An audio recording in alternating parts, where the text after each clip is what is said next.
Rame beredar rekaman memperlihatkan drone FPV memburu minibus yang dikendarai tentara Ukraina. Sepanjang perjalanan, mobil tampak diburu drone hingga berakhir dihantam.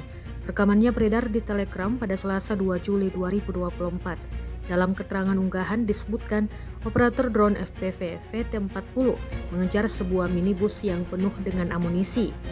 Selain berisi tentara Kiev, minibus itu juga membawa amunisi untuk pasukan di garis depan. Drone tepat sasaran menghantam target dan amunisi di dalamnya ikut meledak. Sedangkan tentaranya tewas di tempat. Rekamannya pun kini telah menuai berbagai komentar dari warganet.